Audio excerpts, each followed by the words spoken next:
All right, let me get everybody unmuted here. Hello, everybody. Hola. Welcome, one and all, to this week's live stream. Kind of a special live stream this week. Welcome to here because it's almost dead. Welcome to Barry's Gonna Talk a Lot. Yeah, welcome to Barry's Gonna Talk a Lot about Cosmic Rewind, because I have not ridden it yet. I'm pretty much the only one of the ThrillGeek crew. Yeah, because I mean, even Sin has ridden it now. Emily rode it today, so I'm pretty much the only one left out. But I gotta wait a couple more weeks. I'm doing the cast member ride thing with the family.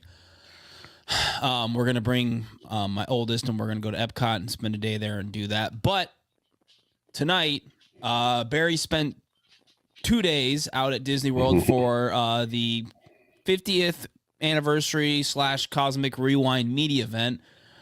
So we're pretty much going to be talking all things Cosmic Rewind. If you guys have a question during the live stream,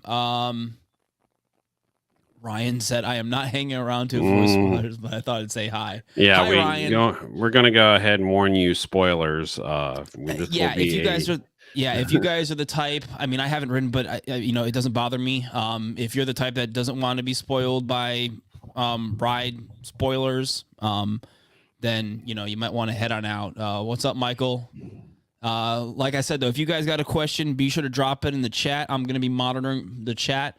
Any kind of question you got about Cosmic Rewind, whatever, the ride, the queue, anything, drop it in the chat, and we'll be sure to bring it up and answer it. But first things first, before we get into Cosmic Rewind, we're gonna take a few minutes and talk about kind of the media event stuff that happened before Cosmic Rewind. A lot of stuff, pretty much Epcot related, news dropped. Yeah. Let me bring up. I'm just gonna kind of go through our Twitter feed here and kind of show you guys some of the new stuff that was announced. First up here, we got a first look at some new concept artwork for the Moana Journey of Water experience, I guess, attraction experience, I guess you could call it. Walk through water experience. I mean, to Epcot.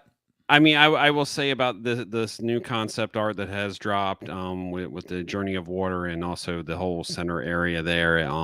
Shade. What an idea. Shade. Yeah, plants, trees. Plants, trees, shade.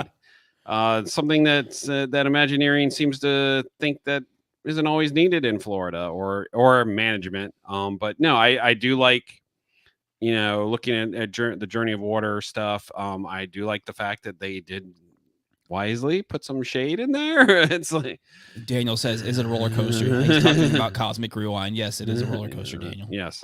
I mean, it's here's my whole thing. Now that we've seen the latest update to the concept art, obviously the big giant festival center is gone now. Yeah. To replace by a third of the Communicore building that apparently they're going to rebuild with a stage.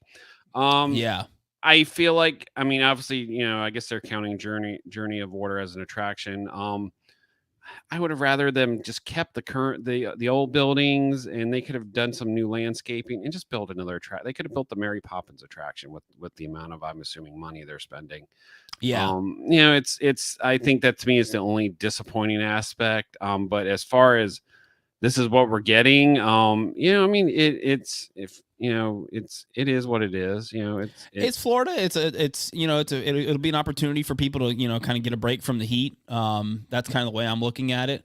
For those of you who are kind of confused of where you're looking at here in the park, down here in the bottom left-hand corner, that's Living Seas. This is the Living Seas with Nemo to kind of give you a point of reference. Obviously over here at the top center, you got Mission Space, obviously Spaceship Earth over here. And it looks like from this picture right here next to the monorail, this looks like it's going to be the exit of the attraction. Yes. You're going to kind of dump out right in front of Living Seas with Nemo. And then I'm guessing the entrance is going to be up here somewhere towards the opposite end. I mean, the question is, will there be a meet and greet built in somewhere in the attraction? Who knows? That's what I was going to wonder. If there's going to be a Moana kind of meet and greet. The other concept artwork piece that we got was this new festival stage area, which apparently is going to be kind of a centerpiece for kind of the festivals that go on at Epcot, because it looks like they got a stage here.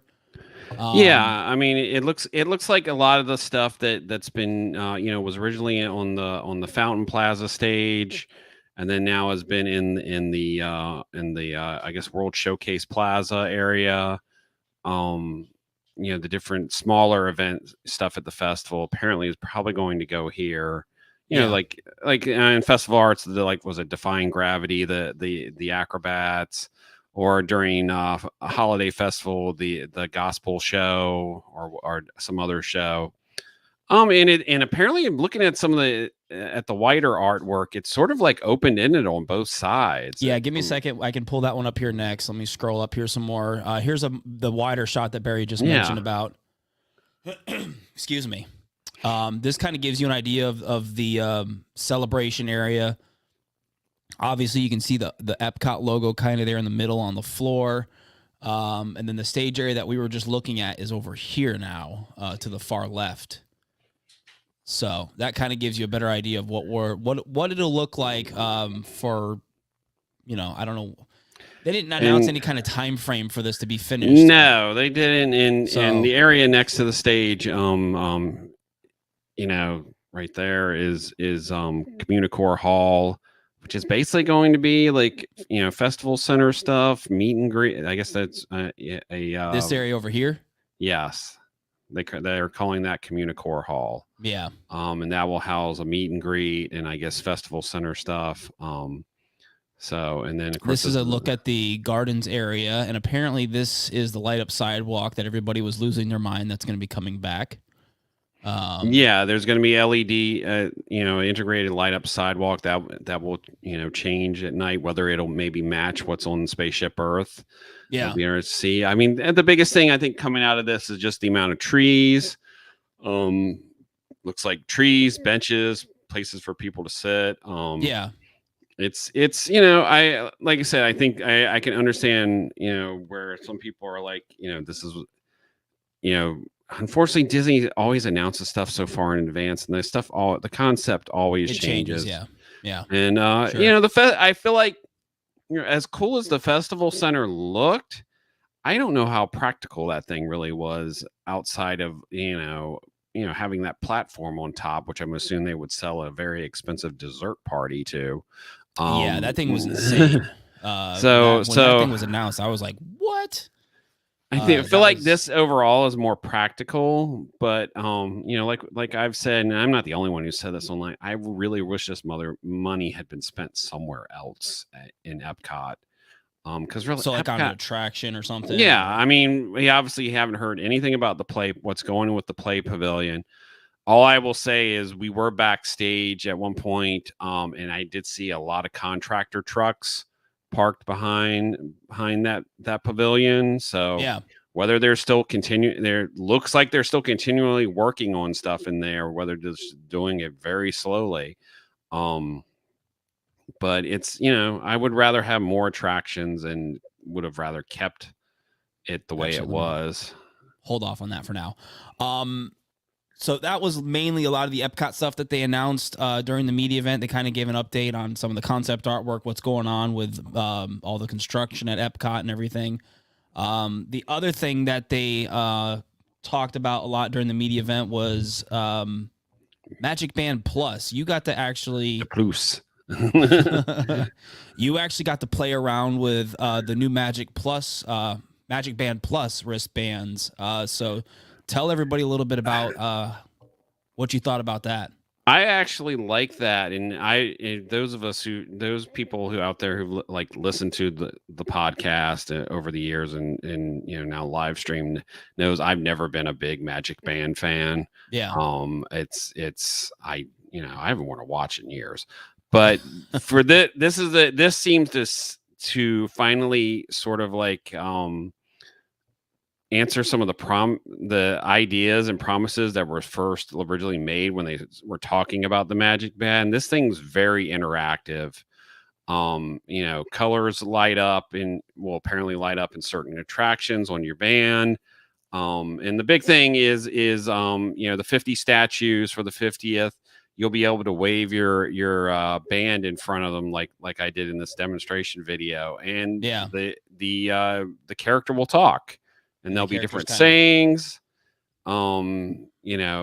Depending on the situation, or depending on the character, and they apparently will have multiple different sayings. That's cool. And that's cool. And like you said, there will be some interactions with some of the attractions. And here's Barry hugging Mickey and Minnie. Yes, everybody. Yes. Aww. Yes, I got a little emotional. It was. Did you get a little teary-eyed hugging Mickey and Minnie? I had not had a character interaction like that in well over 2 years. Like beginning of March of 2020 was the last time.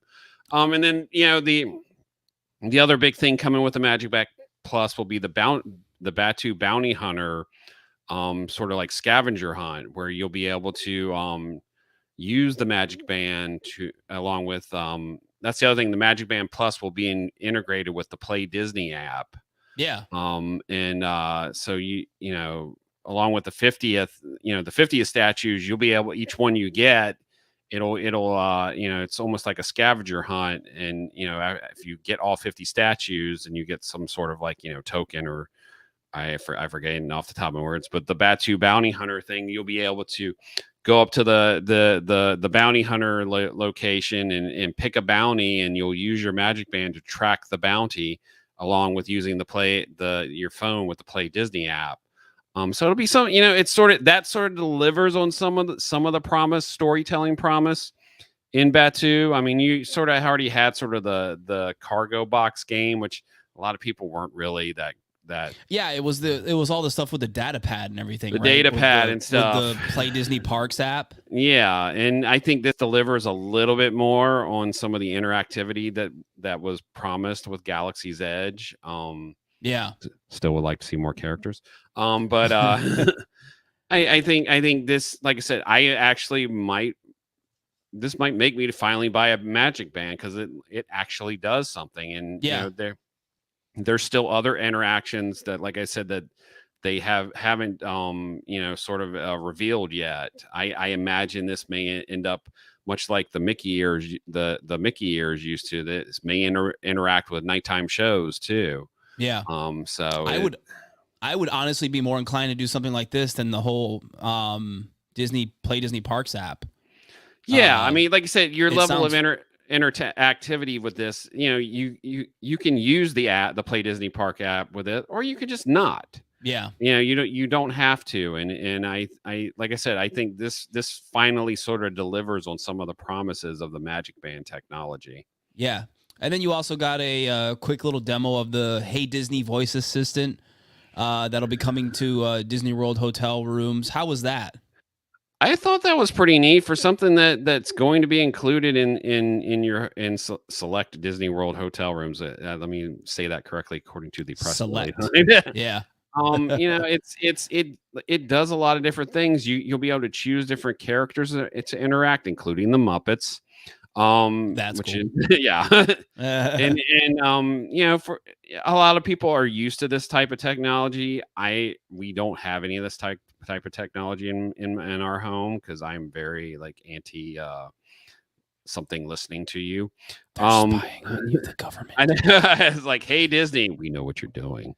But I think it's for families and for people, for guests. I think it'll be a nice little additional thing that's you're not charged extra for, and you'll be able to it's something you can pay for to bring some of it home on your, was it Amazon Alexa, I believe. Yeah, that you'll be able to bring some Disney stuff to your home too. And it's like I said, it's an extra thing. It's an additional thing to find out. You can find out your weather, your information. It's something your kids can mess with while they're in the room.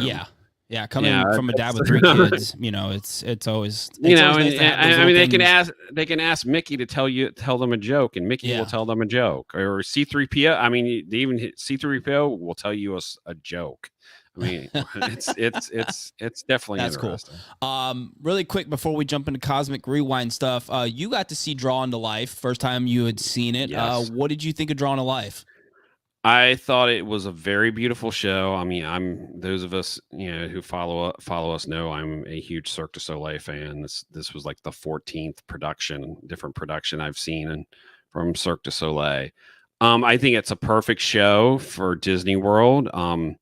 It's a very, I don't want to give away the entire story. It's a very beautiful story of a little girl whose father is an animator, and the journey she goes on. Yeah. And it's got some really cool acts. I don't want to give them all away, but there's a couple of them there's a unicycle act and a Wheel of Death act that are definitely the highlights of the show. Yeah. The music is an integration of an original soundtrack along with some of your favorite Disney music, and the composer is Benoit Jutro, who did Lanuba, the original show, in the theater there, and it very much has his mark on it. And the really subtle Disney touches were really great throughout the soundtrack through life. Yeah. There's some more moments in it that it becomes very less than subtle.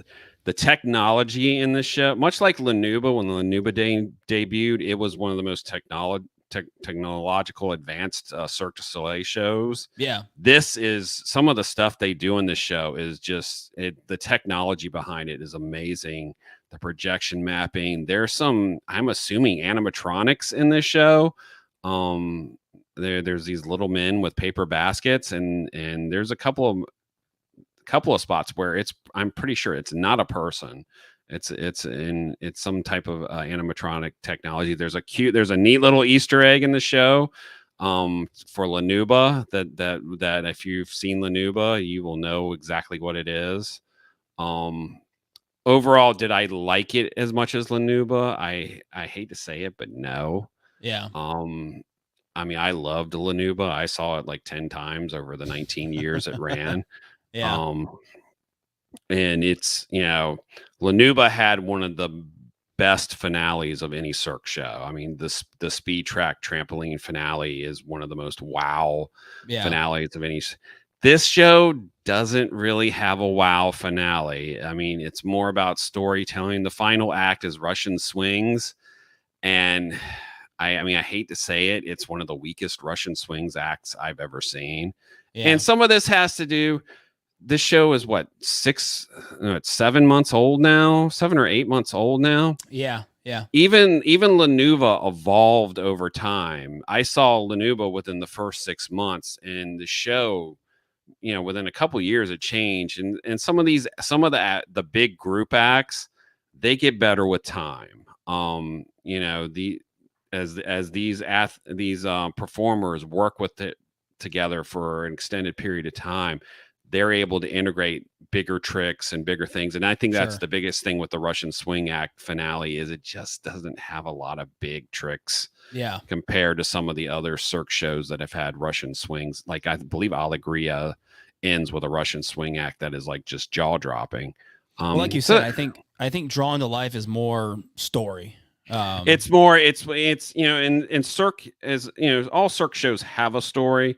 But in the last, I'd say about 5-10 years, they've been leaning more into very story-driven shows. And this is very much a story-driven shows. There's no clowns, but the 4 animators characters are sort of like the comedy of the show, and they are all very, very good. Yeah, they're great. And the actress who plays the young girl is amazing, and just the entire cast is stellar. I'm not trying to knock the show at all.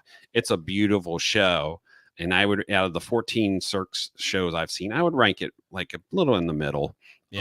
As far as, but it's like I said, I would probably go back again maybe in a year, and I might, in my opinion, may completely change because some of the acts are just going to get better. Because it was the same way with Lanuba, is like the longer these performers got to do the acts, they up the tricks more and more. Because the finale, the original finale, the finale of Lanuba, it was amazing in the beginning, but once they got a few years down the road, the level of the tricks was just nuts. So I think it's just, like I said, it's an amazing show. I would definitely recommend seeing it. if you're a fan of Cirque du Soleil, and it's a perfect addition to Walt Disney World. Yeah, it was. I've seen it. I cried, but I cry at almost probably every Cirque show. So. All right, let's get into the meat of the conversation. Cosmic Rewind, Guardians of the Galaxy Cosmic Rewind. This was the first media event, or the first day of the media event. Like I said, you had all this stuff at the Contemporary. Then you had your Star Wars dessert party, which looked like a lot of fun. And which then I didn't stay for most of it. Huh? I did make it through most of it. Yeah.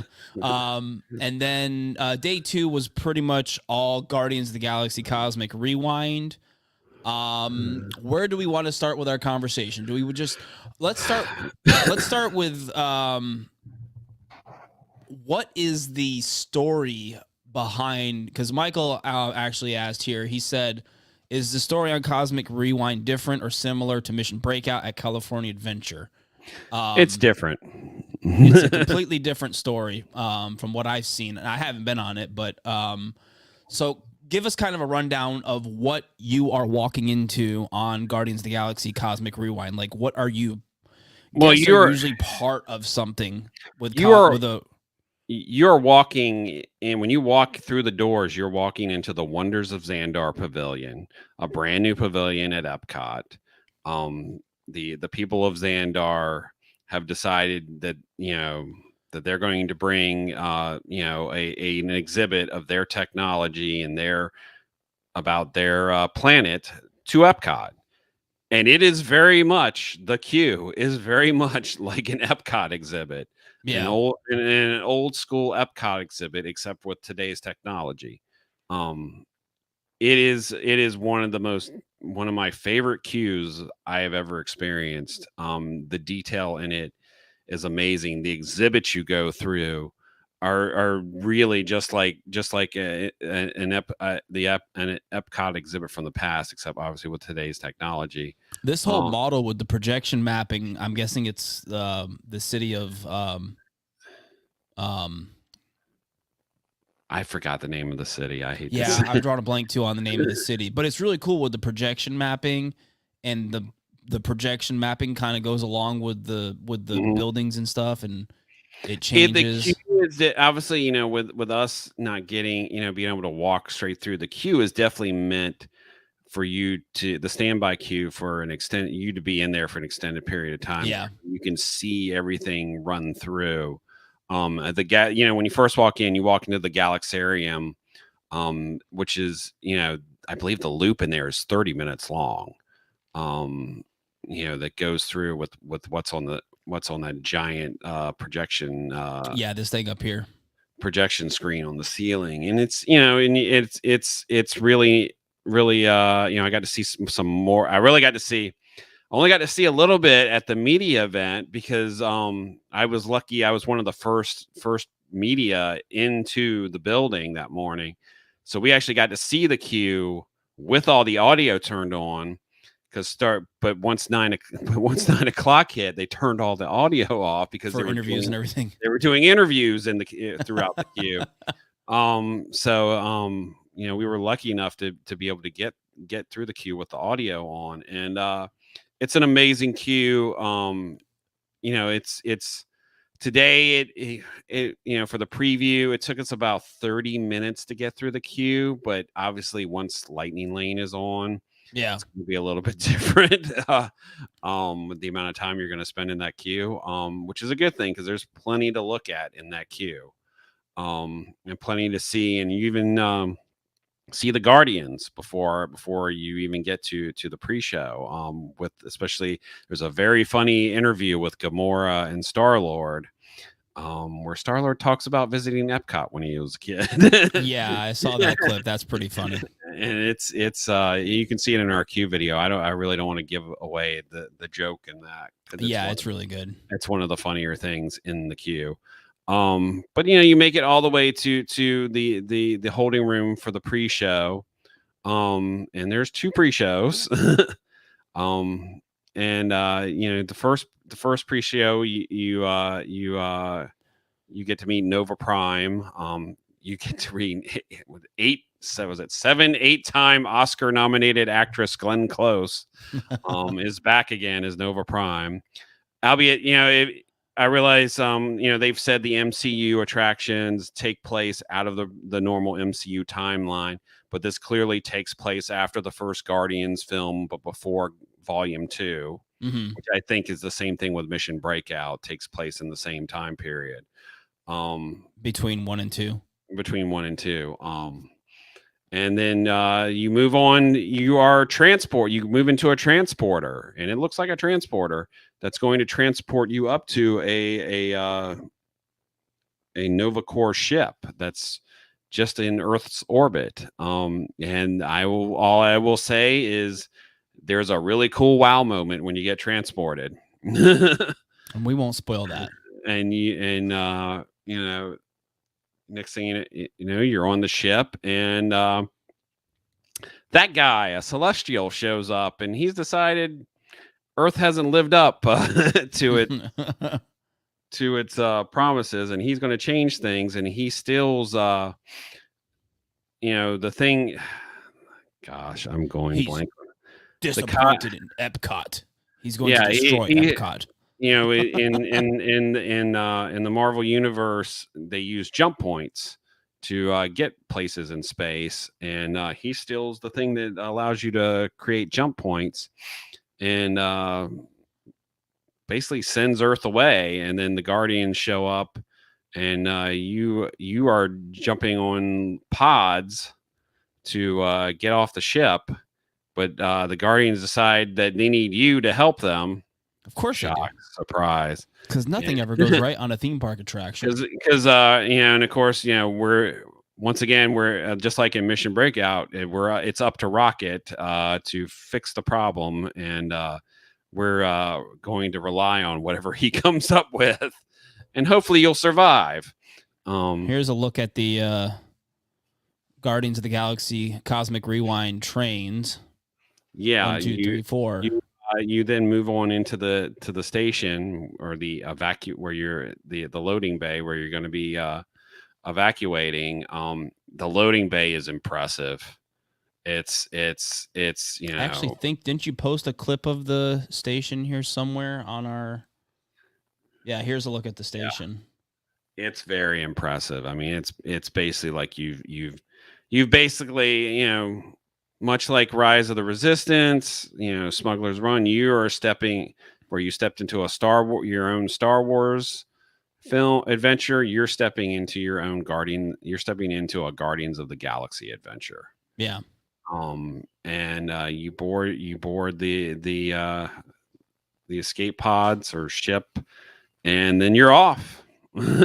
I'll play this little highlight reel. This is actually coaster stuff. So for those of you that don't want to be spoiled, turn your heads. This is actually B-roll that Disney filmed. Barry didn't film this. This is official Disney B-roll of Cosmic Rewind.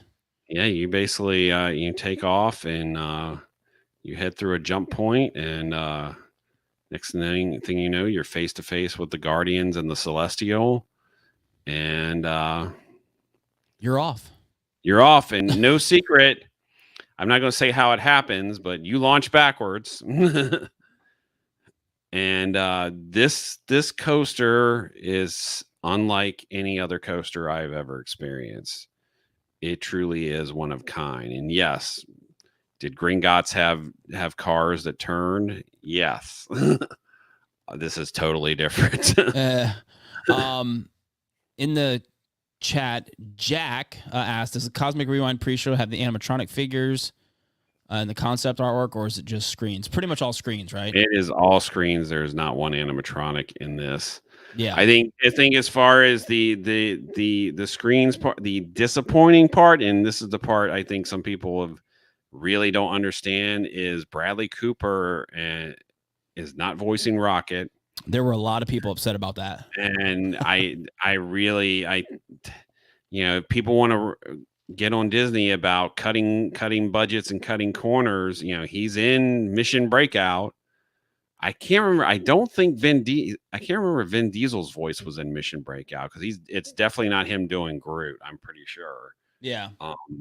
But it's easier to, if feel like it's sort of easier to replace Groot. I mean, the guy, whoever's doing Rocket, sounds pretty close. Yeah. But definitely, it's not like Hermione on Hogwarts Express bad. So let's talk about let's be the coaster nerds that we are and talk about the coaster itself. How intense was it? What do you recommend as far as riding? Because apparently today during the pass holder preview, there were several people mentioning being nauseous about the backward stuff.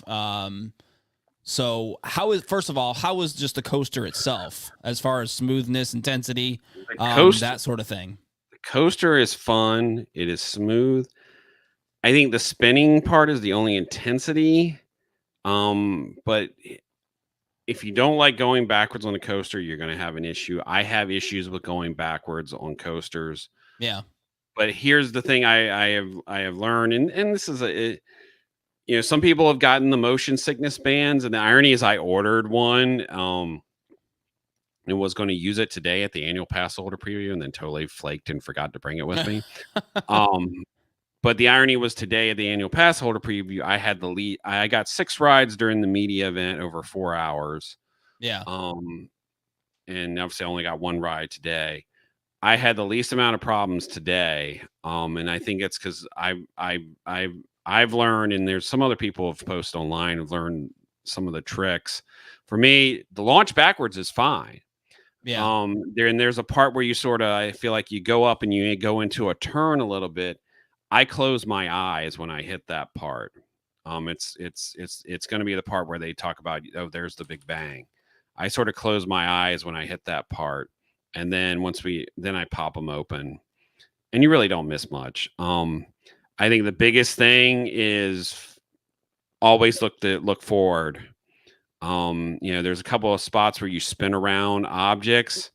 Keep looking at that object that you're spinning around. Here's Barry's POV. Yeah. Rider cam. There he is. Look at Barry. Look at Barry go. Look at him go. It is. I will say it is so much fun. Yeah. And that to me, that's the sign of a good coaster. Both Clint and I, are not just like Disney Universal enthusiasts. We're coaster enthusiasts too. And you almost lost your hat there. Yeah, I actually, it's like, cause I wanted to do it with the hat on. It's since you're turning, it's like putting your hat backwards. It doesn't always work. Work the best. But no, I have definitely learned, do not look side to side if you have any motion sickness issues. Okay. Just look straight forward. And like I said, your mileage may vary depending on who you're. Some people use the motion sickness bands and had no issues at all. Yeah, because you got all the Dramamine stuff and all that stuff. Some people took Dramamine and were perfectly fine. Like I said, I did 6 times over 4 hours. And by the 6th time, I was after I got off the 6th time, I was like, I am done. And luckily I had gotten all 5 songs by then. I've ridden the attraction 7 times now. Unfortunately, I've gotten Everybody Wants to Rule the World 3 of those times. I know I shouldn't complain about that. Yeah. But I'm like, you could, if someone was recording today's ride with Sin, and Sin, it was her first time, you would have heard me groan the moment I heard the beginning of Everyone Wants to Rule the World. Because I was like, I will say out of the 5 songs, Conga and One Way or Another to me are the best. Yeah. Fit the whole thing. I was shocked how Everybody Wants to Rule the World actually worked really well. Sam said he saw you running through Connections. We'll get to Connections in a minute. But yeah, this is it. I think it gives Epcot. Let's talk about the coaster. Sorry, I didn't mean to interrupt you. I know you're talking about like you and I being coaster nerds and everything and going on that tangent. It's the longest indoor coaster in the world, I believe. It is a long ride. It has a nice I believe it's like about what 4 minutes from the time I believe the time you leave the station to the time Get you off. end. Wow. There are while the songs are random, there are some variables in some of the dialogue and stuff too. That You've you'll mentioned the experience. jokes. To listen to for different jokes and stuff throughout the ride. I've seen people talk about that too. There's some different jokes, and then there's I've seen at least 2 different endings now, of because you see the Guardians, you see Sam that, says yeah. not much competition because 80% of them the Well, indoor yeah, coasters hurt. because I mean, yeah, if you've ever been to a couple of Six Flags parks that have their indoor coaster, it's pretty rough. Yeah, I No, mean I the mean main thing we have to compare it to is Green Gods, and it's a even and that's a hard comparison. it's a totally different experience than Green Yeah. Gods. This show building is, I mean, you get an idea how massive it is when Oh you're yeah, I've seen the inside the pictures. building. Yeah. Some of the screen sections on that coaster are just gigantic. Well, from the POV, like the B-roll that we were watching earlier, some of the props are massive, like that giant moon and stuff. Yeah, They look huge. it is massive. I think I agree with a couple people who've posted online. I wish it was a little darker in there. You really, I mean, if you're paying attention to everything on the ride, you really don't notice the track at all. I've heard mixed things about the darkness. I've seen some people say it's plenty dark enough in there, and I've heard some people like you say it's not dark enough. I think I feel like if it could be a little bit darker, it would help the illusion a little bit better. But for the most part, it works. I mean, your average guest is only going to get to ride it on their trip maybe maybe 2, 3 times if they're lucky. Yeah. Because I'm assuming the most you'll ever get to ride it right now once it opens is twice in a day if you can get a lightning lane and a virtual queue. Yeah. I think it's a great addition to Epcot. I mean, we all loved Universe of Energy, but no one was going in that attraction anymore. Yeah, it was basically sitting there rotting. And yes, one of my biggest complaints about Epcot is a lot of the things we lost that we shouldn't have. They could have easily built Test Track and kept World of Motion. God knows Imagination never should have had it done to it what it was done. I mean, that ride should still be running with updated technology. It's funny how like in the Magic Kingdom parks, certain attractions are sacred, but like with Epcot, outside of Spaceship Earth, it's like nothing is sacred. Nothing is sacred. No, and I wouldn't be surprised if there's some people at Disney now who are like wish they had never done what they did to Imagination. And so I mean, and I guess Living with the Land too is, basically Spaceship Earth and Living with the Land is about as close to the only opening day stuff left. And then my wife, she was actually lucky, if you want to call it, to get a what is it called, full rewind? Full rewind, where you ride the entire coaster. Yeah, apparently this is extremely rare. It doesn't happen a whole lot, but you ride the whole thing backwards. And she came home and she told me about that, and I was like, "Nope, I would be puking all over the place." I would be. I can ride roller coasters all day long, but if you put me on a coaster backwards, the whole thing, nope. No, nope. I would have been. It would not have been good. And like I said, I mean, everybody. I think if you have a very big problem with motion sickness, you're going to have a problem on this attraction. The spinning's not extreme. It's just Sam says my thing is that they easily could take the Guardians characters out of the attraction. It would still be a great attraction and coaster. Yeah. Yeah, no, they could easily put a completely other storyline, and it's still going to be a great coaster. The design. The queue. Barry posted a video today when he was there with Sin about the outdoor queue, because apparently the indoor queue is only about maybe 30-40 minutes. Yeah, I mean, some people have said 45. It was definitely 30 for us today. And the funny thing is when you walk through when I walk through the first day, it feels like a big queue. Yeah. And I think it's more of just the fact that there's so much to look at in the queue. Well, pretty much the entire universe of energy is all queue and pre-show and the station, right? Yeah, I mean it's there's two pre-shows in the station, so it takes up a lot of space. Not just the station but also the exit too. Yeah. So it takes up a lot of space.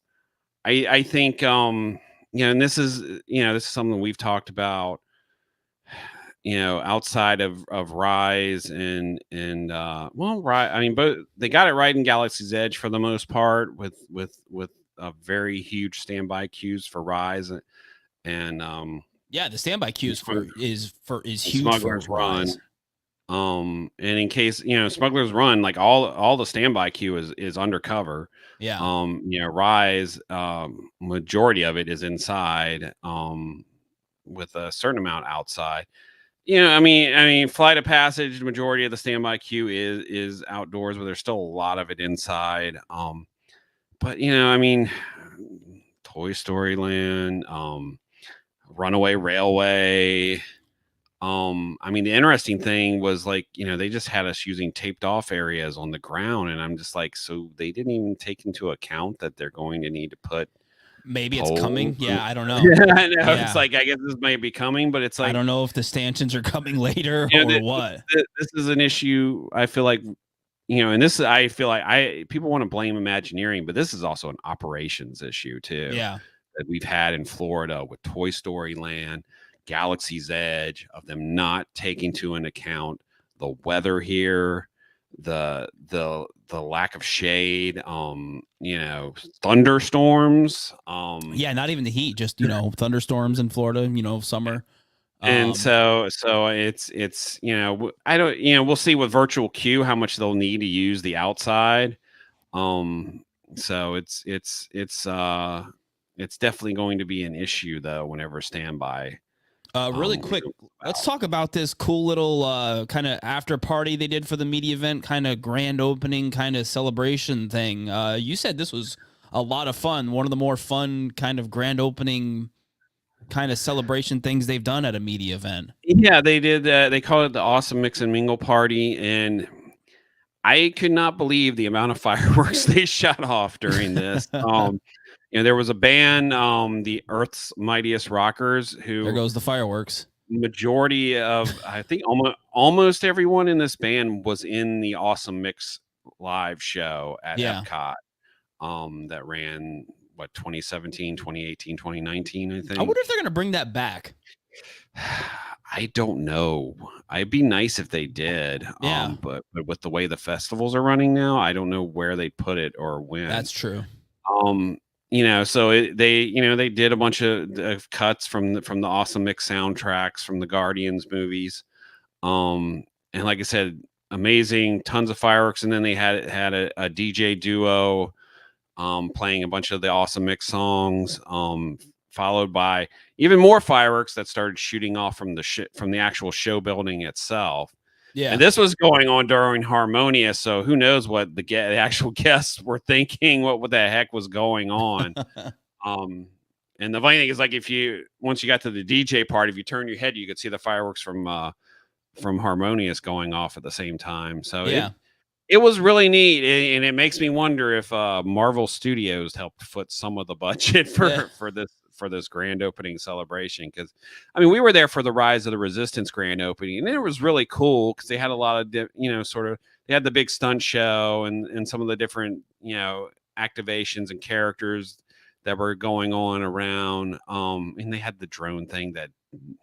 For those of us in the park, it barely even registered. My problem was I was too far up by the stage to see it because the X-wing drones only came up so high over the giant mountains.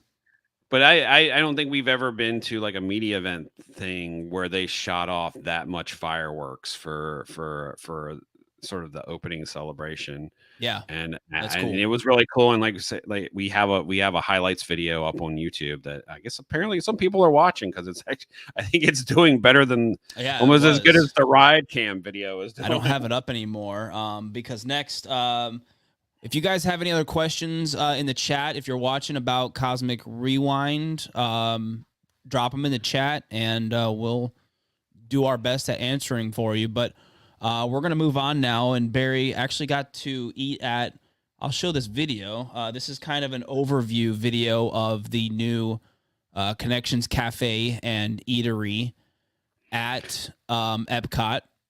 So you actually got to interview some chefs and some stuff from the Connections Cafe.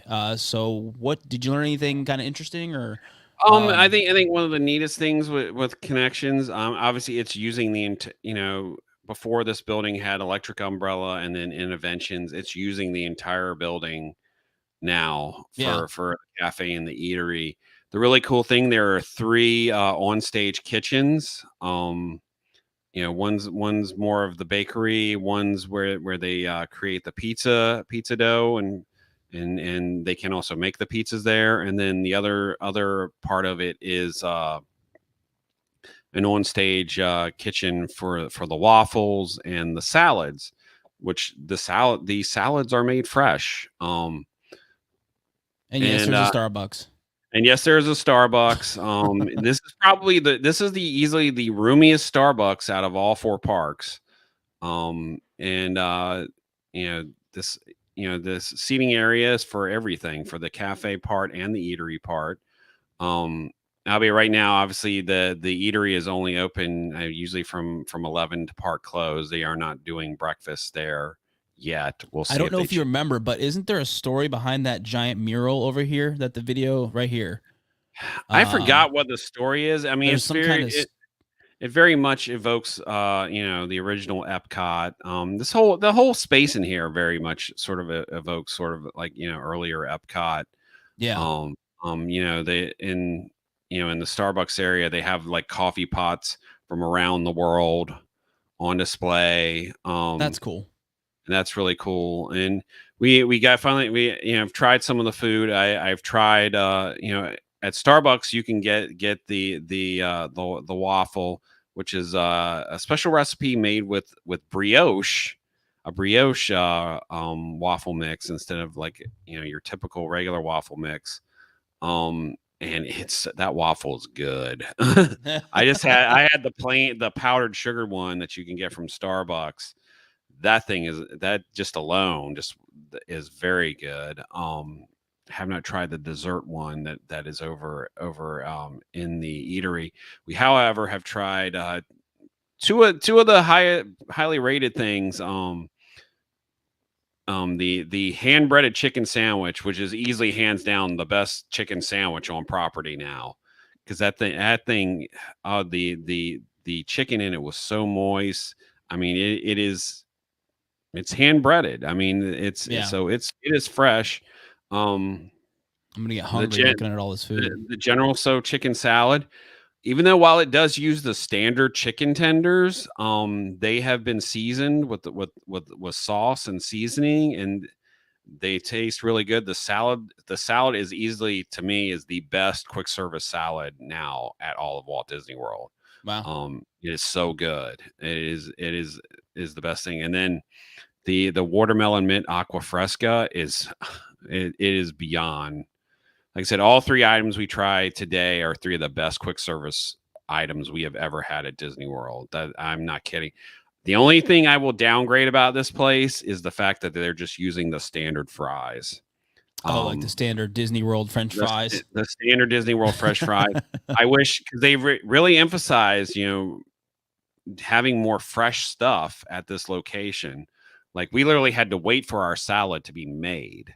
Here's a cool little video of kind of all the chefs in action making the food. Those are the waffles right there, right? Yeah, the side is where they do the waffles, and they literally are mixing the salad like right there. Yeah. So it actually took a little bit of time when we did to get our salad, because they literally made it fresh.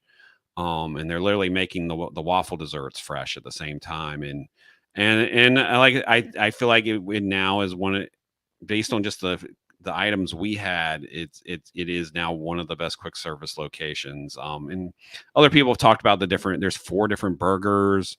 There's 3 different pizzas, and the pizza here, it is freshly made pizza dough.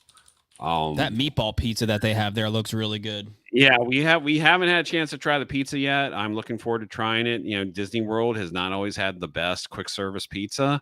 Yeah, but this is they're actually making the dough fresh. This is not frozen. Yeah, that's good. Fresh pizza dough. They're really making the pizza. Like I said, the only thing I would knock about it is the standard Disney fries. I wish they would have come up with like potato wedges, tots, or maybe fresh cut fries.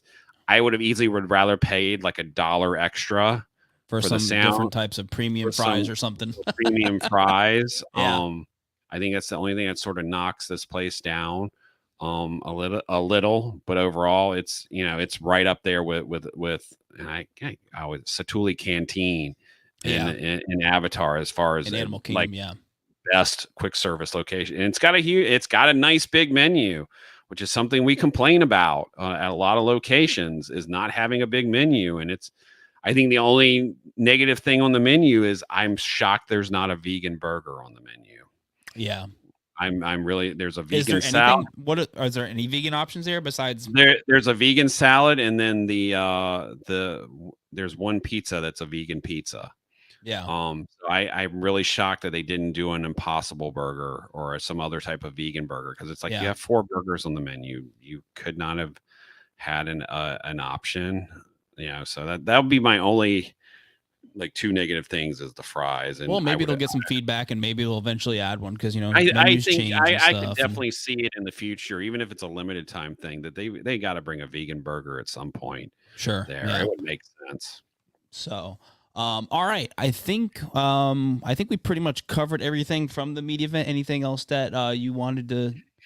I mean, we have a video up of the merchandise, and nothing really stood out to me. It's there's obviously Epcot specific Guardians of the Galaxy merch. But my biggest complaint is there's not really much that says Cosmic Rewind on it, and it's like how much that bugs us when they have an attraction and they don't have merchandise that has the attraction on it.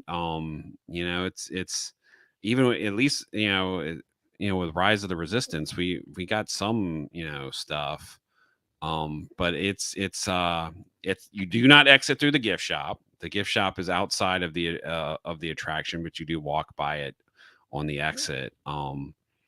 So it's not that big.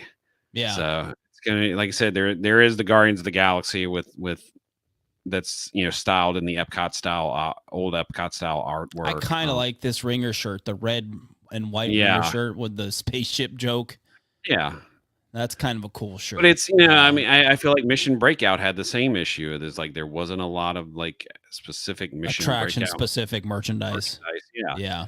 But hopefully this stuff does well, because our biggest worry is come 6 months to a year later, it just will have Marvel merchandise in the and that's one thing that we love is attraction specific merchandise. Yes. Not just what the attraction is themed on, like Guardians of the Galaxy, but an actual Cosmic Rewind T-shirt. Maybe with like the and the other thing is I'm a big minimalistic person when it comes to merchandise. So I'm honestly just a shirt with the Cosmic Rewind logo on it. Yeah. That would be perfect. So, but anyways, I think that's it. I think we covered pretty much everything. We are going to be doing another probably Cosmic Rewind kind of live stream discussion in a couple weeks when I ride. And then probably Emily will be joining in on that one. Yeah. So we can kind of do kind of a roundtable discussion of it. This was just kind of a crash course live stream from the media event. Just kind of what Barry saw during the media event, kind of first impressions, that sort of thing. But we will be doing another one here probably in a couple weeks, where I'll be able to talk about it, and Emily will and all that So stuff. do we want to talk about Multiverse of Madness real quick? Sure. We got a few minutes. We can quick give our let's not do anything spoilerish. Too spoilery. Multiverse of Madness thoughts.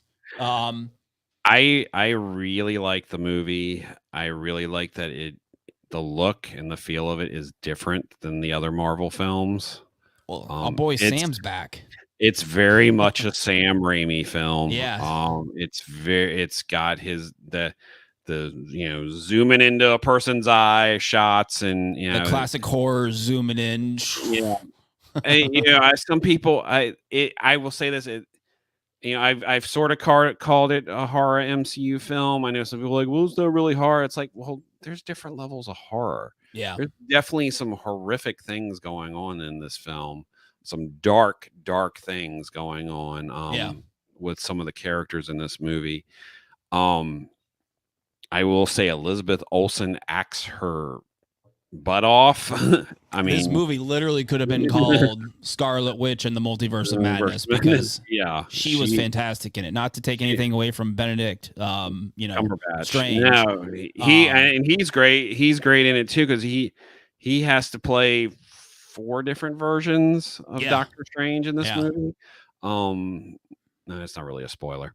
But it's there's a couple of really cool there's a few really cool cameos. That's my thing with this movie. I'm gonna have to stop watching MCU trailers because they gave away a lot. We had a discussion about this in online, and from what I have heard is like they have taken the marketing away from Feige.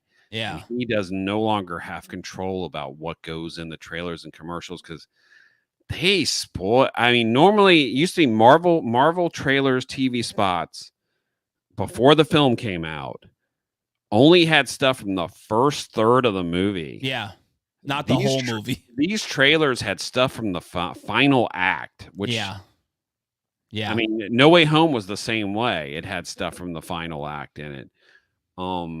But I don't remember Black Widow or Shang-Chi really had much of anything from like the final act of the movie. Shang-Chi definitely did not have like anything major from the final act. Well, they had them. Well, yeah, maybe. I mean, not really spoiler stuff. Yeah, there was nothing spoilery in those trailers, and I mean, that's what I really hope they don't do that with Love and Thunder because it's like the teaser we talked on here before. The teaser for that was perfect because it didn't really give you.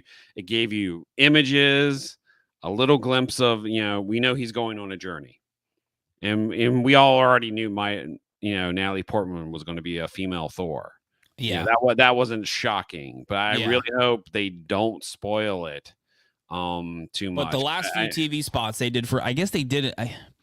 They spoiled a couple of the cameos in the last few TV spots. I mean, I'm not going to mention who because for those that haven't seen it, why would you do that? So it's like in the screenings I went to, it's like the couple of cameos that got spoiled didn't really get that much of a reaction. And it's like no, that sort of messes. That reminds me of like stuff Warner Brothers would used to do with the DC movies, where they would just spoil so much in the trailer. I wasn't too happy with how much was spoiled with these trailers and TV spots. I really hope Feige puts his foot down because he definitely he doesn't normally complain in public. Yeah, but he publicly, I think, complained at like an interview at the premiere. Yeah, about the spoilery stuff, and so I think I hope he gets his way with that, and they get back to these trailers that don't spoil things. I loved the movie. You pretty much nailed everything that I would probably say, so I'm not going to kind of repeat it. Like I said, the spoilers were a real big bummer. It is definitely not the movie I thought it was going to be, and I think a lot of people thought that.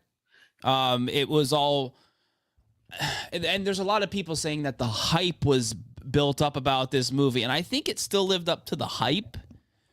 Just not in the way of what we thought Multiverse of Madness was going to be without getting too into it. No, I mean, it's not really spoilers, but everybody was expecting all these cameos, and they just don't happen in the movie. No, it is very much a story, a journey. I would rather say this than somebody go into the movie who hasn't seen it yet and expect 6,000 cameos of X-Men and all this stuff, and it just they don't happen. It is very much about the journey that Doctor Strange, America Chavez, and Wanda all go on together, and the consequences of that of their actions. Yeah. And just there's some beautiful moments in this movie that literally made me cry.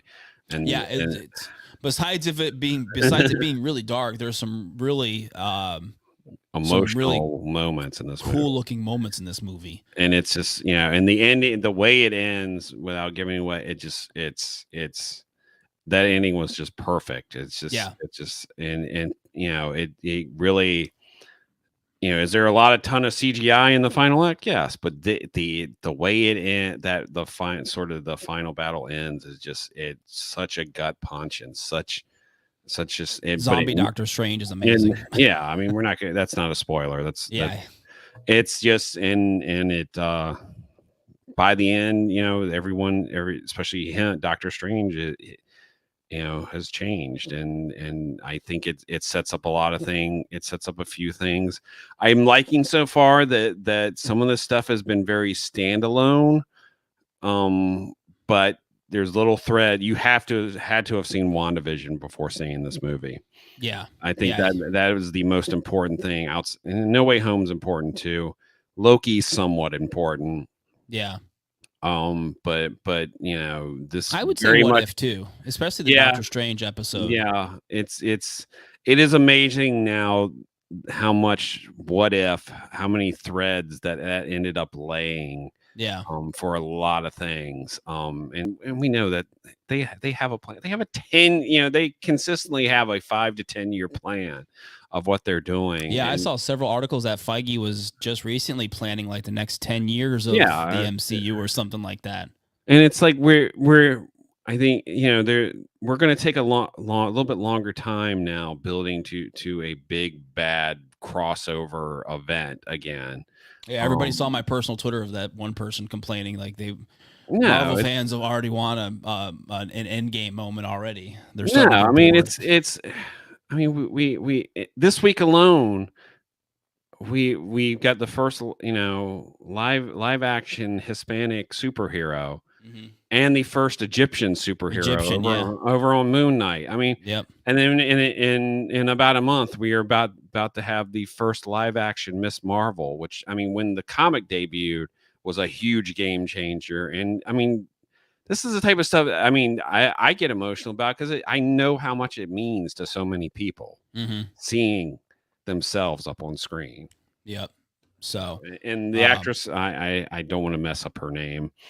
Miss Gomez, who played America Chavez, she was excellent too. Everybody, and of course, Wong is become the MVP of the MCU. And Benedict Wong is just so good, and he was great. We get to see Wong kick ass too, which is we get to see him. We get to see a lot of him in this movie, which is great. Because and you get to see the friendship that those two have. Yeah, which was great. You really get to see Strange and Wong's kind of relationship in this. Movie and I like the fact that they even hinted at some of the threads that the first Doctor Strange, the whole thing with Mordo.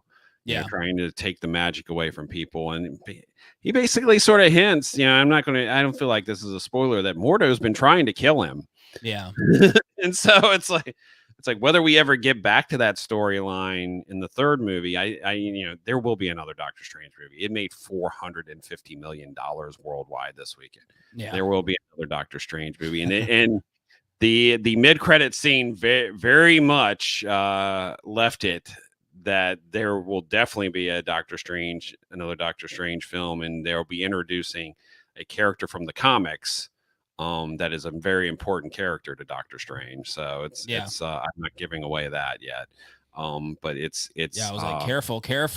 They very much have set up sort of the next Doctor Strange adventure, and I'm all for it. Benedict Cumberbatch, he just does such a great job, and like I said, more Wong. Give me more Wong. Wong needs to be in every MCU movie. And I love how he's, I don't think he's still Sorcerer Supreme. Yeah. Though Doctor Strange is more powerful than him. So. Yeah, and you kind of see that throughout the movie too. You kind of see that kind of power struggle throughout the movie. So you got to see like the whether they survived. You got to see the masters of the Hong Kong and the London sanctums too. So it's they left a lot of threads for the next Doctor Strange film. So I know this is even though it is Doctor Strange, this is very much also Wanda's film too. So yeah, it really was. Like I said, they could have easily named the movie a Scarlet Witch movie because she was great, and she will definitely be back for another film. Yeah, I very much her own film next time. Yeah. So all right, let's wrap it up. Let's get on out of here. Tell everybody about all the stuff we got. Well, on YouTube. Well, we are at ThrillGeek on Twitter, Instagram, and TikTok. Facebook.com/ThrillGeek. Please like and follow our Facebook page. YouTube.com/ThrillGeek. Please subscribe. And we have a ton of Guardians of the Galaxy Cosmic Rewind videos from the ride cam to the entire queue and pre-show. The wonders of the treasures of Xandar gift shop. An interview with the Imagineer about the creation of the attraction, especially the color. The Imagineer we talked to was very involved in the color design of the attraction, so it was a very interesting, different interview. Good Lord, what else? we got. Let's pull up the YouTube here. We got Connections Cafe. We got the Cosmic Rewind, kind of grand opening, kind of celebration. We are live right now. Yeah. We got the full queue walkthrough, gift shop. We've got all a sorts lot of goodies. You got your rider cam. My first ride reaction. Your reaction. And we've also posted about the Magic Band Plus. We've got a few more videos coming over the next few days, more about the 50th, about the food, interview with the Connections Cafe chefs.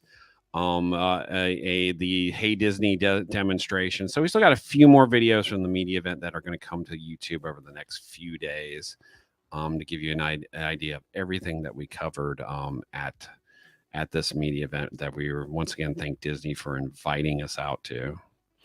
Yeah, always appreciate Disney inviting us out to the good Lord, just got a lot of TikTokers there. yeah.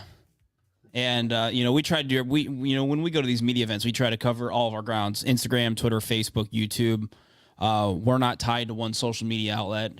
We tried to cover all of our grounds with content because that's what they like to see. They like to see us cover everything. So I appreciate everybody liking, sharing, viewing all of our content. And like Barry said, we got viewing that Wally video and liking and sharing. Oh God, yeah. But yeah, no, I appreciate everybody, viewing our content, whether it's on Twitter, Facebook, YouTube, Instagram, TikTok, whatever. We really appreciate the support. So anyways, guys, thanks for everybody for tuning in. Sam, appreciate you guys for tuning into the live stream. We will be back here next Sunday, same time, 8:00. We'll probably do some catching up because we mainly talked about Cosmic Rewind this whole live stream. Maybe we'll finally get a Halloween Horror Nights announcement. Maybe we'll get a Halloween Horror Nights announcement this week that we can talk about. It's May, and usually things start to pick up. So maybe, fingers crossed. Maybe. So yeah, we'll play catch up next week and kind of go over some of the things that we missed on this week's live stream, and get caught up. So. All right. We'll see you guys. Take care. Be safe. And we'll see you guys next week, same time, right here on our YouTube and Twitch at 8 p.m. next Sunday. Stay safe, and we'll see you in the parks. Bye.